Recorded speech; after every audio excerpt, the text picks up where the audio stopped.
नमस्कार भाइयों। आप आज का सवाल अपना किस्त वाला सवाल है। सवाल देखिए, बड़ा मजेदार सवाल।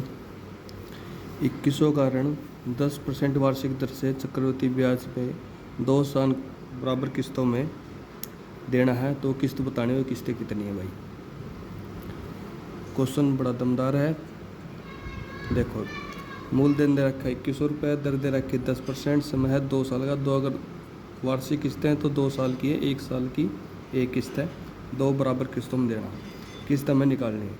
10% जो दे रखा है, 10% का मतलब हो गया 100 पे 10 का ब्याज। ठीक है, जैसे ये मैंने लिख रखा है यहाँ पे 100 पे ऊपर 10 का ब्याज हो गया। 0 से 0 कटी, रह गया 1/10।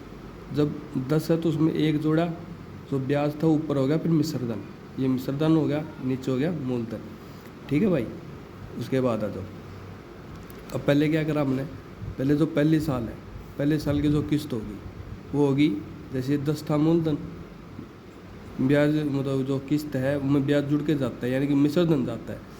पहले भी किस्त थी अपनी 10, मूलधन था 10, उसमें 11 जुड़ के गया। अगली साल के लिए हमने इसका स्क्वायर करना, 10 का स्क्वायर कर दिया 100, 11 स्क्वायर कर दिया 121, मतलब कि 10 का स्क्वायर कर दिया। दूसरे साल के लिए यहाँ पे 10 उसका 11 का स्क्वायर कर दिया। अब उसने बोल रखा है कि किस्तें बराबर है। अब इनको बराबर करने के लिए क्या करना है, यहाँ तो जैसे 121 आ गया, ऊपर आ गया 11, तो इसको 11 से गुणा कर दो ऊपर वाले को। यहाँ पे भी 121, यहाँ पे भी 121 हो गया। अगर यहाँ पे 11 से गुणा करें तो यहाँ 10 को भी 11 से गुणा करना पड़ेगा। ठीक है, क्योंकि इक्वेशन पूरी करनी है। तो यहाँ पे 10 से था, उसको 11 से कर दी, यहाँ पे हो गया 110 और नीचे हो गया 100। टोटल क्या होगा 210। यहाँ 121 और 121, टोटल 242 रुपये। इसमें पूछ रखा है कि हमें किस्त कितनी जाएंगी। टोटल जो पैसा जाएगा वो जाएगा हमारा किस्त में इतना है, हमारे पास इतना जो मूलधन है। जो एक्चुअली में जो क्वेश्चन में जो मूलधन दे रखा वो है 2100 रुपये। हमारा मूलधन बन रहा है 210 रुपये।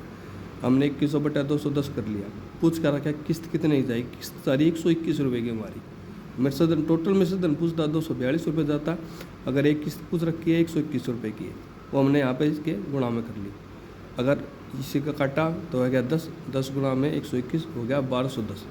एक किस्त 1210 रुपये की जाएगी।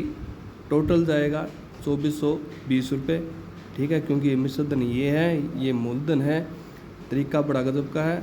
अगर 10 पहले लिखो, जितना भी ब्याज की दर लिख रखी है उसमें, और उसका मिश्रधन लिखो, मूलधन भी ब्याज भी के साथ मिश्रण भी। पहली साल के लिए सिंपल, दूसरी का साल के लिए स्क्वायर करो, तीसरी साल आएगी तो इसके लिए क्यूब करेंगे।